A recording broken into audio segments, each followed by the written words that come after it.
Hello everyone, welcome to my channel Abha English classes. पिछले video में हमने idea that have help mankind का 6 paragraph तक कंप्लीट कर दिया था। इस वीडियो में हम 7th पैराग्राफ से स्टार्ट करेंगे। सो स्टार्ट करते हैं 7th paragraph. Has civilisation taught us to be more friendly toward one another. क्या जो सिविलाइजेशन है, जो सभ्यता है, उसने हमें एक दूसरे से ज़्यादा फ्रेंडली होना सिखाया? The answer is easy. जो आंसर है बहुत ही आसान है। Robins peck an elderly robin to death. जो रॉबिन है, जो कि एक चिड़िया की प्रजाति है, वो एक बूढ़े रॉबिन को तब तक मारते रहती है जब तक कि वो मर ना जाए। वेयर इज, जबकि जो मैन है, जो इंसान है, give an elderly man an old age pension. और जो इंसान है वो एक अडरली मैन को, मतलब जो बूढ़े मतलब इंसान है, उनको एक ओल्ड एज पेंशन देती है ताकि वो अपना बुढ़ापे अच्छा से काट सकें। Within the herd we are more friendly to each other than are many species of animals. हम अपने समूह में, हर्ड का मतलब होता है झुंड या समूह, हम लोग अपने समूह में एक दूसरे से बहुत ज़्यादा फ्रेंडली होते हैं किसी भी जानवर के स्पीसीज के मुकाबले। ठीक है, मतलब जानवर अपने झुंड में भी इतने ज़्यादा फ्रेंडली नहीं होते हैं, जबकि इंसान अपने झुंड में काफ़ी फ्रेंडली होते हैं। But in our attitude toward those outside the herd, but जो हमारा एटीट्यूड है, जो हमारा व्यवहार है हर्ड के बाहर के लोगों के प्रति, in spite of all that has been done by moralist and religious teacher, इसके बावजूद जो कि मोरलिस्ट और रिलीजियस, यानी मोरलिस्ट की मतलब होता है नैतिकवाद और रिलीजियस का मतलब होता है जो धार्मिक गुरु ने जो किया है, कि उन्होंने बताया है कि सभी लोग समान हैं, इसके बावजूद भी जो लोग हैं अपने समूह के लोगों के प्रति फ्रेंडली होते हैं जबकि दूसरों के प्रति बहुत ज़्यादा क्रूर होते हैं। Our emotions are as furious as those of any animal. हमारे जो इमोशंस हैं, जो हमारे हर्ड के आउटसाइड के लोग हैं, उनके प्रति जो हमारे इमोशंस हैं वो बहुत ही क्रूर हैं। फ्यूरियस का मतलब होता है क्रूर, किसी एनिमल के जैसे, किसी जानवर के जैसे। एंड आवर इंटेलिजेंस, जो हमारे इंटेलिजेंस है, जो हमारी बुद्धिमत्ता है, enable us to give them a scope. जो बुद्धिमत्ता है वो हमें इस सक्षम बनाती है, इस काबिल बनाती है ये दायरा देने में, यहाँ पे दायरा या फिर एक स्कोप बोल सकते हैं, दायरा देने में, कि जो कि बहुत ज़्यादा जो मोस्ट सीवेज बीस्ट होते हैं, जो बहुत ज़्यादा खतरनाक जो जंगली जानवर होते हैं, उनके लिए डिनाई किया जाता है। ठीक है, कि इंसान उनके जैसा बिहेव ना करे। ठीक है, इसलिए जो हमारी इंटेलिजेंस वो हमें इस काबिल बनाती है कि हम जानवरों की तरह ना बिहेव करें। इट मे बी होप्ड, ये आशा की जा सकती है, थॉ नॉट वेरी कॉन्फिडेंटली, पूरे आत्मविश्वास के साथ तो नहीं, that the more human attitude will in time come to prevail. जो ह्यूमन का मतलब होता है, मतलब करुणा या मानवीय जो एटीट्यूड है, जो मानवीय व्यवहार है, will in time come to prevail, वो टाइम के साथ प्रिवेल होगा, प्रबल होगा, कि इंसान एक दूसरे अपने समूह के बाहर के भी लोगों को उसी नज़रिए से देखेगा जिस नज़रिए से वो अपने समूह के लोगों को देखता है। ऐसी हम आशा कर सकते हैं।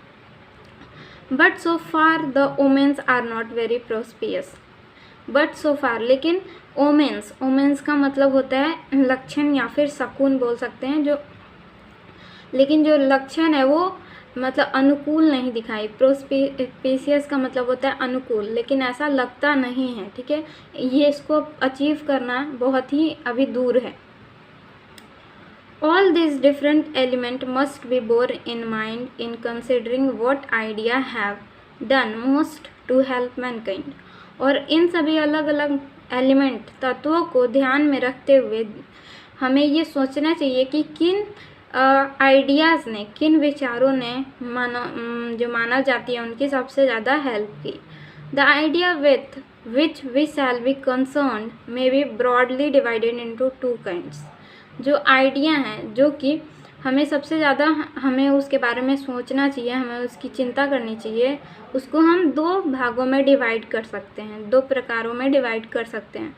Those that contribute to knowledge and technique. पहला है जिसने कंट्रीब्यूट किया, कंट्रीब्यूट का मतलब सहयोग किया हमारे नॉलेज और हमारे टेक्निक में। ठीक है, हमारे ज्ञान और हमारे तकनीक में। And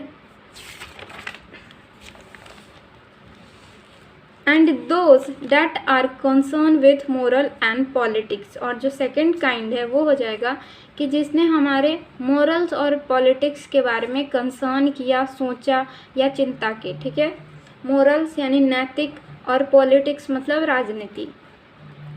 I will treat first those that have to do with knowledge and technique.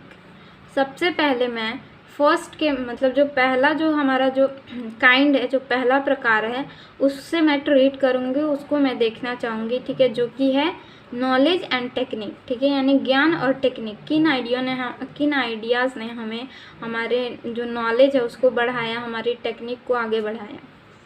The most important and difficult steps were taken before the dawn of history. ठीक है, जो सबसे जो महत्वपूर्ण और जो सबसे कठिन स्टेप हैं, जो कदम हैं, वो कब लिए गए? वो डॉन ऑफ हिस्ट्री के पहले लिए गए। डॉन का मतलब होता है उदय, जो इतिहास के उदय के पहले लिए गए। ठीक है, मतलब इतिहास अभी शुरू हुआ उसके पहले लिए गए। At what stage language begin is not known.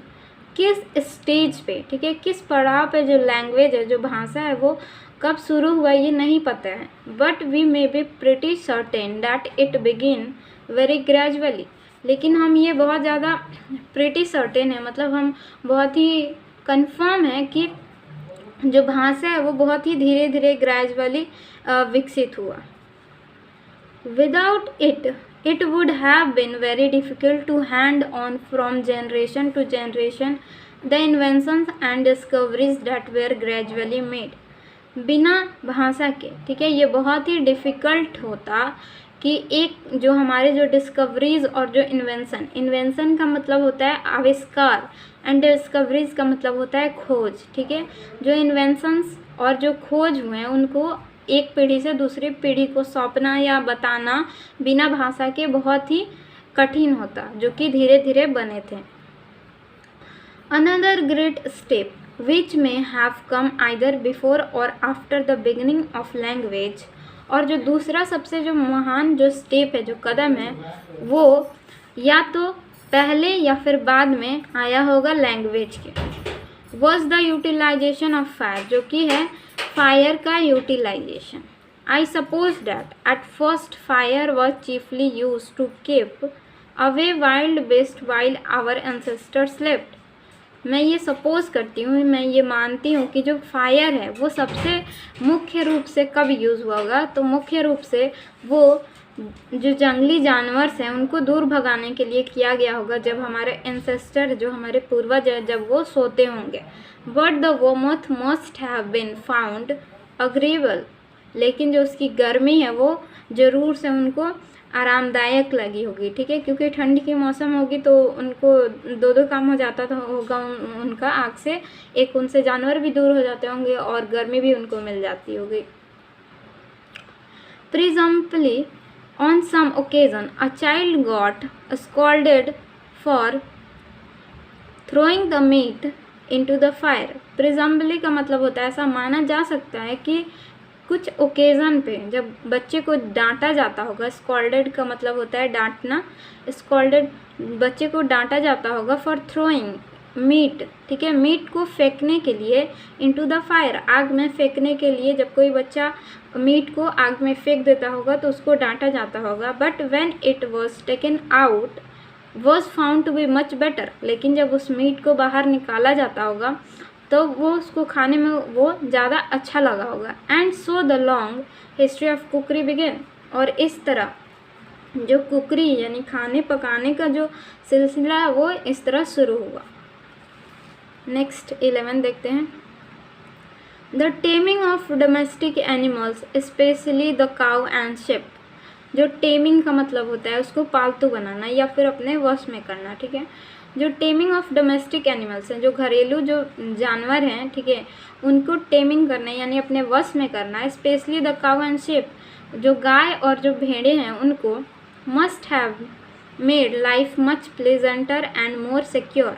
ज़रूर ही इसको मतलब उनको ये डोमेस्टिक करने से उनकी लाइफ जो बहुत ही सुखद और सुरक्षित हो गई होगी।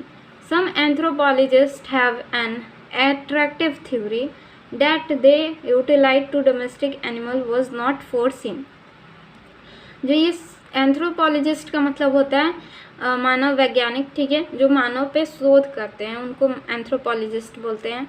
उनके पास एक बहुत ही आकर्षक थ्योरी है, ठीक है, that utility of domestic animal was not foreseen. उनके हिसाब से जो डोमेस्टिक एनिमल्स हैं उनको बहुत मतलब पहले नहीं देखा गया था, but the people attempted to tame whatever animal their religion taught them to worship. ठीक है, बट लोगों ने, ठीक है, जो ये डोमेस्टिकेशन है एनिमल्स का वो बहुत पहले से स्टार्ट नहीं हुआ, वो धीरे धीरे स्टार्ट हुआ। ठीक है, जब लोगों ने उनको टैम करने यानी उनको पालतू बनाना किया होगा किसी भी जानवर को, ठीक है, अपने रिलीजन के हिसाब से उनको ऐसा पता चला, जो भी अपने धर्म में जिसको भी वो पूजा करते हैं उन्हीं को वो क्या करते हैं, पालतू बनाने की कोशिश करते थे। The tribes that worship Lions and crocodiles died out. ठीक है, जो ट्राइब्स, जो आदिवासी जो थे वो जो कि लायंस और क्रोकोडाइल की पूजा करते थे वो मर गए, समाप्त हो गए। while those to whom the cow or the sheep was sacred animal prospered। और जो लोग काऊ और शिप को मतलब पूजा करते थे अपने धर्म में, उनको जब वो उन्होंने पालतू बनाया तो उनकी लाइफ क्या हो गई, प्रॉस्पर्ड हो गई यानी समृद्ध हुई। आई लाइक दिस थ्योरी, मुझे ये थ्योरी पसंद है। And in the entire absence of evidence, और इंटायर एब्सेंस ऑफ एविडेंस का मतलब होता है कि एविडेंस का मतलब होता है सबूत के एब्सेंस में, यानी उस सबूत नहीं होने के कारण, फॉर और अगेंस्ट इट, ना ही इसके मतलब सपोर्ट में कोई एविडेंस है और ना ही इसके खिलाफ कोई एविडेंस है। I feel a liberty to play with it, और मैं इसके साथ खेलने में लिबर्टी फील करती हूँ, आज़ादी फील करती हूँ कि मैं अपने हिसाब से भी कोई भी थ्योरी बना सकती हूँ, क्योंकि इस केस में हमारे पास कोई एविडेंस नहीं है, कोई भी सबूत नहीं है कि क्या हुआ था, हम सिर्फ सपोज कर सकते हैं कि ये हो सकता था। नेक्स्ट देखते हैं, even more important than the domestication of animals was the invention of agriculture.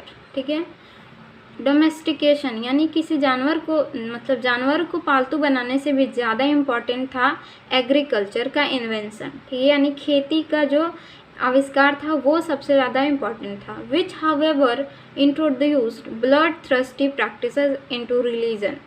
ठीक है, हाउएवर इसके कारण क्या हुआ था, ब्लड थ्रस्टी यानी जो खून की प्यासी जो प्रैक्टिसेस थी, मतलब जादू टोना होता था, वो इस रिलीजन में इंट्रोड्यूस हुआ, उसको लाया गया। ठीक है, that lasted for many century, जो कि बहुत शताब्दी तक चली।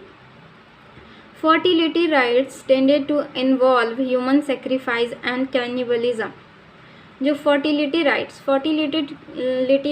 का मतलब होता है प्रजनन संस्कार। ठीक है, प्रजनन संस्कार मतलब होता है कि हम अगर किसी ह्यूमन को सेक्रीफाइस करेंगे, उसकी बलि देंगे, तो जो हमारी जो जनसंख्या या फिर जो फर्टिलिटी जो है वो प्रजनन जल्दी होगा। ठीक है, और वो अपनी जनसंख्या को बढ़ा पाएंगे, इसलिए वो ह्यूमन सेक्रीफाइस करते थे, इंसानों की बलि देते थे। और कैनिबलिज्म का मतलब होता है इंसानों का मांस खाना। ठीक है, कैनिबलिज्म होता है। Moloch would not help the corn to grow unless he was allowed to feast on the blood of children. और जो मोलोच है, मोलोच एक देवता है। ठीक है, एक हिब्रू एक धर्म है। ठीक है, उसमें एक मोलोच देवता है, वो तब तक कॉर्न को ग्रो नहीं होने में मदद करेंगे। ठीक है, जो मकई की फसल है उसको बढ़ने में मदद नहीं करेंगे जब तक कि हम किसी बच्चे के खून का भोज ना करें। A similar opinion was adopted by the evangelicals of Manchester. और इसी तरह की जो धारणा है, जो विश्वास है, वो अडॉप्ट की गई, अपनाया गया इवेंजेलिकल्स के द्वारा ऑफ मैनचेस्टर। ठीक है, in the early days of industrialism. Industrialism मतलब औद्योगिकरण का जब शुरुआत हुआ था, शुरुआती दिनों में इसी तरह की ओपिनियन, इसी तरह की धारणाओं को अपनाया गया था। When they kept 6-year-old children working 12 to 14 hours a day। ठीक है। जब 6 साल के बच्चों को एक दिन में 12 से 14 घंटे काम करने के लिए रखा जाता था, in conditions that cause most of them to die, it has now been, और इन कंडीशंस में, इन हालातों में ज़्यादातर बच्चों की क्या हो जाती थी, मौत। It has now been discover that grain will grow, और लेकिन आज जो है, आज के ज़माने में ऐसा खोजा गया है कि अब जो ग्रेन है वो बढ़ सकेंगे, and the cotton goods can be manufacture, और जो कॉटन गुड्स हैं यानी जो कॉटन सूती से बनने वाली जो सामान है वो उनको हम मैन्युफैक्चर बनाया जा सकता है without being watered by the blood of infants, बिना इन्फेंट्स यानी बिना किसी नवजात के खून के बिना, ठीक है, यानी किसी नवजात की बलि दिए बिना हम कॉटन गुड्स को मैन्युफैक्चर कर सकते हैं और ग्रेन को ग्रो कर सकते हैं। In case of grain the discovery took thousands of years. जो ग्रेन्स हैं कि ये जो जाना जाने लगा कि ग्रेन्स बिना बलि दिए भी बढ़ सकते हैं, ये इसमें बहुत हज़ारों साल लग गए, ठीक है। The discovery took thousand of years, ठीक है। In the case of cotton goods hardly a century, लेकिन जो कॉटन गुड्स के मामले में जो एक शताब्दी से ज़्यादा समय नहीं लगा, ठीक है, यानी जो कॉटन गुड्स का मैन्युफैक्चर है उसको जल्दी ही खोज लिया गया, ठीक है, बिना किसी बलि दिए, लेकिन जो ग्रेन उगाने की जो डिस्कवरी थी उसमें हज़ारों साल लग गए। So perhaps there is some evidence of progress in the world, और इस तरह हम शायद कह सकते हैं कि कुछ जो है प्रोग्रेस हुआ है दुनिया में, अब कम से कम बलि नहीं दी जाती है अपने मतलब फसल को उगाने के लिए। लास्ट स्ट्रिंजा देखते हैं 13।